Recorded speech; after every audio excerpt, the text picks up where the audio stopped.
মারিয়াম আলাইহাস সালাম আজীব একটা মহিলা, স্বামী ছাড়া তার পেটের ভেতরে সন্তান দিয়েছে কে? আবার উনার নামে কোরআনে একটা সূরা দিয়েছে কে? কি নাম?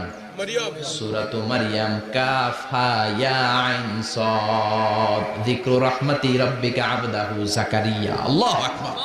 কি সুন্দর সূরা, কি অন্তমিল, কি চমৎকার ঘটনার বর্ণনা।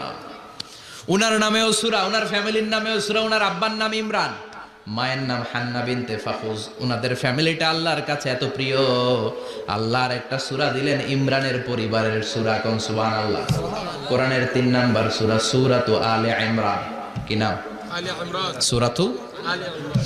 আবার কোরআনে আল্লাহ ওনাকে বলেছেন সিদ্দিকা, মানে সত্যবাদী নারী। আবার আল্লাহ বলেছেন ওয়ালাইসা যাকারু কাল উনসা, এটা এমন মেয়ে কোন পুরুষ এই মেয়ের মতো হতে পারে? ওনার মা হান্না বললেন, আল্লাহ আমার পেটে ছেলে না মেয়ে আমি জানি না। যখন মারিয়াম পেটে, আল্লাহ ছেলে হোক মেয়ে হোক বাইতুল মুকাদ্দাসের খাদেম হিসেবে তুমি কবুল করে নাও। আমার পেটে যা আছে তোমার জন্য মানত করে দিলাম। কিন্তু ভূমিষ্ঠ করার পরে দেখে মাইয়া, ভূমিষ্ঠ করার পরে দেখে কি? মেয়ে। ভাবছিল ছেলে, ছেলে হইলে খাদেম হবে, এখন মেয়ে। আল্লাহ বলে চিন্তা করো না, সাধারণ মেয়ে না। ওয়ালাইসা যাকারু কাল উনসা, এটা এমন মেয়ে কোন ছেলেরাও এই মেয়ের মতো হতে পারে। এই মেয়েকে দিয়ে দেওয়া হলো Baitul Maqdas, one of the major 3 mosques in Islam. ইসলামের সর্বশ্রেষ্ঠ 3টা মসজিদের একটা। এই বাইতুল মুকাদ্দাসের খাদেমা ছিল উনি। মসজিদ ক্লিন করতো আর ইবাদত করতো, ইবাদতে মশগুল হয়ে থাকতো, পাগল পাড়া হয়ে থাকতো, চক্ষু বন্ধ করে আল্লাহর কথা স্মরণ করত। মর্যাদা আল্লাহ এত বাড়িয়ে দিলেন, আনসিজনাল যত জান্নাতি ফল সব সামনে এসে হাজির হয়ে যেত। ওনার খালু জাকারিয়া এসে বলতেন, আন্না লাকে হাদা, ও মারিয়াম এই ফল তো এই সিজনে ফিলিস্তিনে নাই, পাইলা কই? তিনি বলতেন, হুয়া মিন ইনদিল্লাহ, রব্বুল আলামিন জান্নাত থেকে ফলের ব্যবস্থা করেছে। কোরআন সাক্ষী, আন্না লাকে হাদা, কোত্থেকে এই ফ্রুট পাইলা? আনসিজনাল, এটা তো এখানে নাই।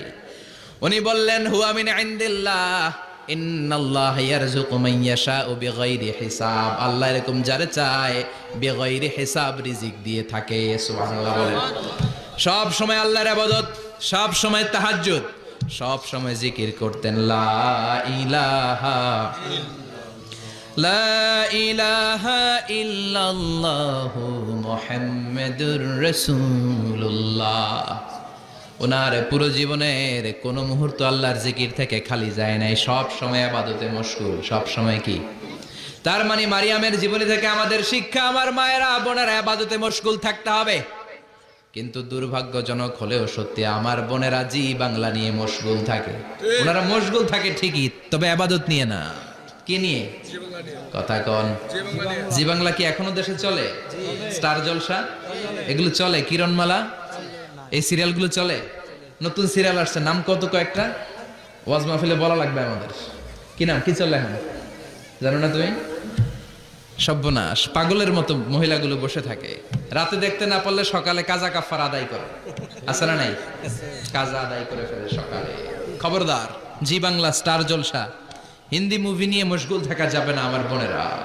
আপনিই পারেন আপনার ফ্যামিলিটারে জান্নাতে ফ্যামিলি বানাতে, আপনিই পারেন পরিবারটারে শান্তিময় করতে। নারী ভালো তো পরিবার ভালো। এজন্য মারিয়াম আলাইহাস সালামের জীবনী থেকে আমার বোনদের জন্য শিক্ষা, ঘরের সব কাজ শেষে অবসর যেই সময়টা পাবো ইবাদতে মশগুল হয়ে যাব, ঠিক কিনা? ইবাদতে মশগুল থাকার দরকার আছে না নাই?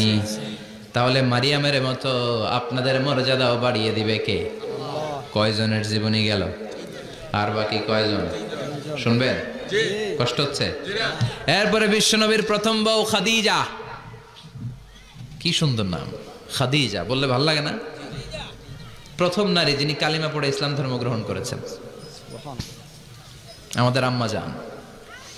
বিশ্বনবীর প্রথম বউ, 25 বছর বিশ্বনবীর সাথে সংসার করেছেন, 3 বছর বিশ্বনবীর সাথে জেল খেটেছেন, শিয়াবে আবি তালেবে।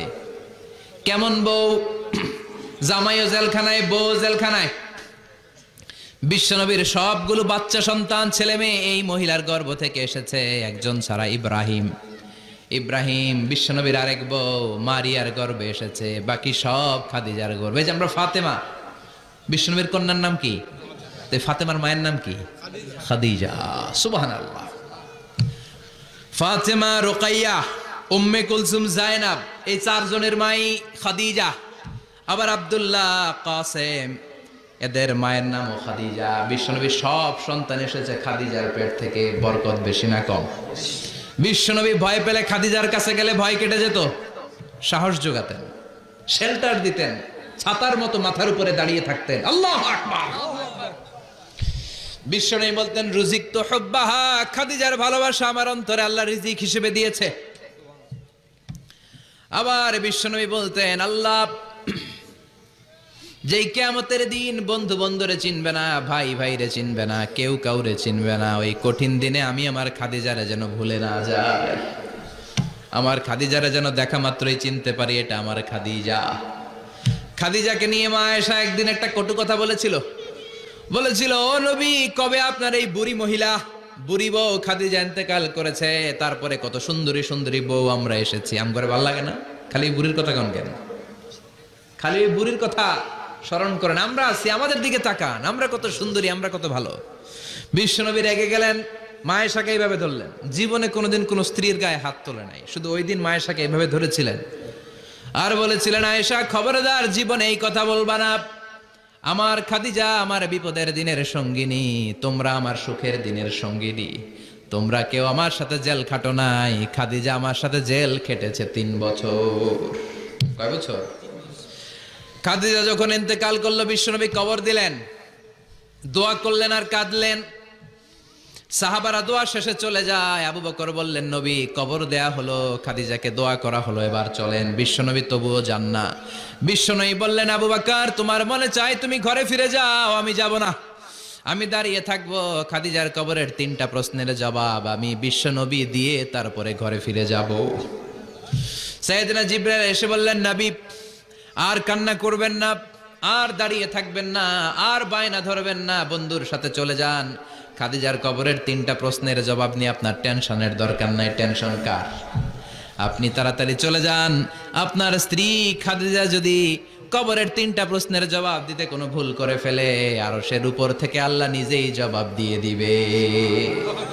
আল্লাহু আকবার। কি মহিলা ছিল! বিশ্বনবীকে সবসময় আগলে রেখেছে, শেল্টার দিয়েছে, প্রতিভক্ত ছিল। খাবার নিয়ে বিশ্বনবীর জন্য এদিক সেদিক যেতেন, বিশ্বনবী না আসলে খেতেন না। বিশ্বনবীকে কলিজার চাইতো বেশি ভালোবাসতো, পতি যা বলবে তাই শুনতো। ও মায়েরা, খাদিজাতুল কুবরার জীবনী থেকে আপনাদের জন্য শিক্ষা হলো পতিভক্তি। কি ভক্তি? এখন পতিভক্তি নাই, আমরা করি নারী ভক্তি। এখন নারী নির্যাতন কমে গেছে বাংলাদেশে, বেড়ে গেছে পুরুষ নির্যাতন। কথা কন। এখন আমরা ভক্তি করা লাগে, আমরা ভক্তি না করলে ঘরে খাওয়ান নাই, এরকম ঝামেলা আছে না নাই? কথা বলেন। আপনাদের নাগাইশের মহিলারা অনেক ভদ্র, নাগাইশের মহিলারা নিশ্চয়ই পতিকে অনেক ভক্তি করে। মায়েরা, বোনেরা, আপনার স্বামী যদি আপনার উপরে নাখোশ থাকে, আপনার এবাদত আপনাকে বাঁচাতে পারবে না। বিশ্বনবী ফাতেমাকে বললেন, ফাতেমা তুমি বিশ্বনবীর মেয়ে হতে পারো, কিন্তু আলী যদি তোমার উপরে নাখোশ থাকে তোমার সব শেষ, সব শেষ। আবার বিশ্বনবী বললেন, আমি যদি এক আল্লাহ ছাড়া কারো সামনে মাথাটা নত করার বিধান দিতাম, এক আল্লাহ ছাড়া যদি কাউকে সেজদা করতে আমি বলতাম, আমি দুনিয়ার সব নারীদের বলতাম স্বামীর পায়ে সেজদা দিয়ে পড়ে থাকো। কি সম্মান আল্লাহ দিলেন স্বামীকে! আপনার জান্নাত আপনার স্বামীর ভেতরেই। স্বামীকে সন্তুষ্ট করেন, স্বামীর আনুগত্য করেন, দেখবেন ফ্যামিলিটা সুন্দর হবে। আর স্বামীরা স্ত্রীদেরকে ভালোবাসেন, স্ত্রীদেরকে ভালোবাসার গল্প শোনাবেন, দামি দামি শাড়ি কিনে দিবেন, তারপরে রাত্রিবেলা গান শোনাবেন।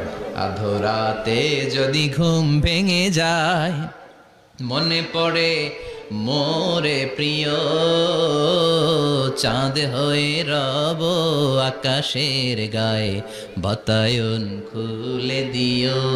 এই গানগুলো শুধু বউয়ের গান, শালীর গান না, বাবির জন্য না, চাচাতো বোনের জন্য না। উল্টা পাল্টা জায়গায় করলে গুনাহ আছে না নাই? স্ত্রীর সাথে প্রেম নিবেদন করেন, ভালোবাসা নিবেদন করেন, সংসারটারে শান্তিপূর্ণ করে দিবে কে? তার মানে খাদিজাতুল কুবরার জীবনে থেকে শিক্ষা কি? বললা গেছি কি শিক্ষা? পতিভক্তি। কি ভক্তি? স্বামীকে ভক্তি করা লাগবে, তা না হলে জান্নাত নাই।